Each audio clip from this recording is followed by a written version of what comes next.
এখন তোদের বলতেছি যারা মেরেছিস, এখন কি মেয়ে মানুষের মুখ থেকে তোদের গালি শুনতে হবে? নে খা, দিব এখন তোদেরকে গালি। হাদি শিখিয়ে দিয়ে গেছে গালি কিভাবে দিতে হয়। পলিশড স্পিচ দিয়ে বিপ্লব হয় না, তোদের গালি দিয়ে তোদেরকে বন্ধ করতে হবে।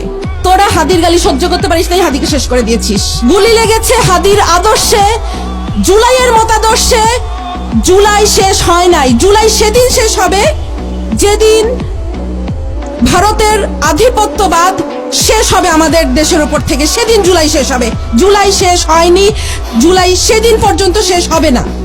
বাসায় বুড়া বাবা মা অবুঝ সন্তান রেখে আসছি, হাদি শিখিয়ে দিয়ে গেছে।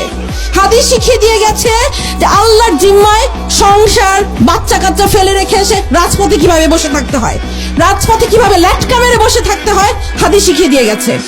হাদি আমাদেরকে স্ট্র্যাটেজি শিখিয়ে দিয়ে গেছে যে তোমরা কিভাবে রাজপথ দখল করবা, কিভাবে রাজপথ না ছাড়তে হয়, হাদি আমাদেরকে শিখিয়ে দিয়ে গেছে।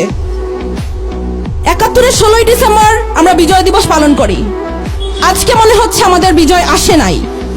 আমাদের বিজয় সেই দিন আসবে যেই দিন আরোরা আমাদের কাছে আত্মসমর্পণ করবে, যেদিন ইন্ডিয়া আত্মসমর্পণ করবে, সেদিন আমাদের বিজয় আসবে। ততদিন পর্যন্ত আমাদের বিজয়ের জন্য আমরা লড়ে যেতে থাকবো, আমাদের জুলাই চলতে থাকবে। সরকারের কাছে আবেদন, এই গ্রামে গঞ্জে শহরে সবখানে ১৫ থেকে ৪৫ বিবেচনাক্রমে ৫০ পর্যন্ত মানুষদেরকে সামরিক ট্রেনিং দিতে থাকো, কারণ যেই ১০০ আততায়ী ঢুকেছে বর্ডার দিয়ে, এই ১০০ আততায়ীকে আমাদেরকে মোকাবেলা করতে হবে।